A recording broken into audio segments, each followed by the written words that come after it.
ঘরে ব্যবহৃত সিলিন্ডারে ৬০ টাকা দাম বাড়ায় চাপ বেড়েছে সাধারণ মানুষের। আবার ২৫ দিনের আগে পরের গ্যাসের বুকিং পাওয়া যাচ্ছে না। এমন অবস্থায় বেশ বুঝে গ্যাস ব্যবহার করছে সাধারণ মানুষ। গ্যাস নিয়ে এমন নাজেহাল অবস্থায় বাজে আজব ঘটনা। সিলিন্ডারের ভেতর থেকে বের হলো প্রায় ১০ লিটার জল। এমন ঘটনায় ব্যাপক চাঞ্চল্য ছড়িয়েছে উত্তর দিনাজপুরের ইসলামপুরে। সদ্য বেড়েছে গৃহস্থলীর গ্যাস সিলিন্ডারের দাম। এক ধাক্কায় ৬০ টাকা দাম বৃদ্ধিতে নাজেহাল সাধারণ মানুষ। কেন্দ্রের সিদ্ধান্তে মানুষের উপর এই যে চাপ বেড়েছে তার প্রতিবাদ করেছেন রাজ্যের মুখ্যমন্ত্রী। তার নির্দেশে রবিবার পথে নামে শাসক দল। ঘটি বাটি নিয়ে মিছিল করে কেন্দ্রের সিদ্ধান্তের প্রতিবাদ জানানো হয়।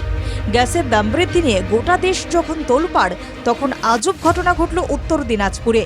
ইসলামপুর পুরসভার ১৩ নম্বর ওয়ার্ডের দক্ষিণপাড়া এলাকায় একটি বাড়ির সিলিন্ডার থেকে বেরিয়ে এলো প্রায় ১০ লিটার জল। এই অদ্ভুত ঘটনাকে কেন্দ্র করে চাঞ্চল্য ছড়িয়েছে এলাকা জুড়ে।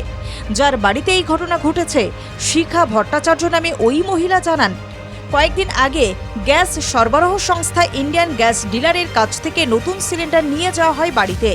কয়েকদিন ব্যবহার করার পর হঠাৎ আর জ্বালানো যায় না গ্যাস। পরিবারের লোকজন সিলিন্ডারটি ঝাঁকিয়ে দেখেন বেশ ভারী। ফলে শিখা দেবী গ্যাস ডেলিভারির এক কর্মীকে বাড়িতে ডাকেন।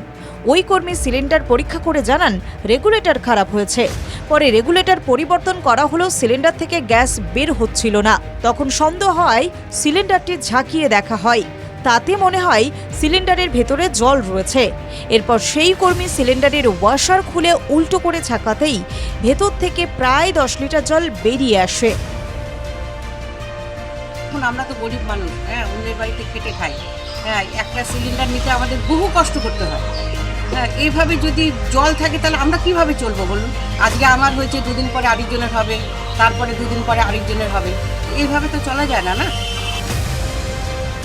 নামকরা গ্যাস সরবরাহ কোম্পানি সিলিন্ডার থেকে যেভাবে জল বেরিয়ে এসেছে তা নিয়ে ক্ষোভ প্রকাশ করেছেন ওয়ার্ডের কাউন্সিলর অসিত সেন। তার দাবি, কার অপকর্ম এটা তা খুঁজে বের করে কড়া ব্যবস্থা নেওয়া হোক।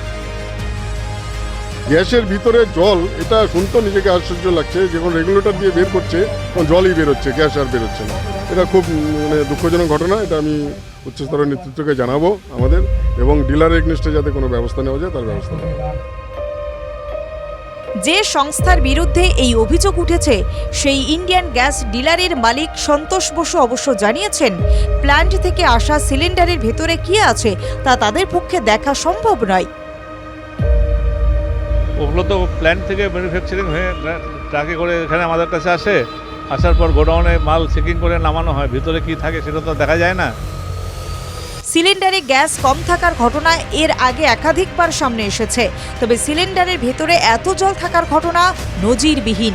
এই ঘটনায় দায়ী কার তা বুঝে উঠতে পারছে না কেউ। কিন্তু ন্যায্য দাম দিয়ে সিলিন্ডার কিনে প্রতারিত হতে হলো সাধারণ মানুষকে। ফলে এমন আজব ঘটনায় ক্ষোভ বাড়ছে সাধারণ মানুষের মধ্যে। উত্তর দিনাজপুর থেকে সুব্রত বিশ্বাসের রিপোর্ট, বাংলা জাগো।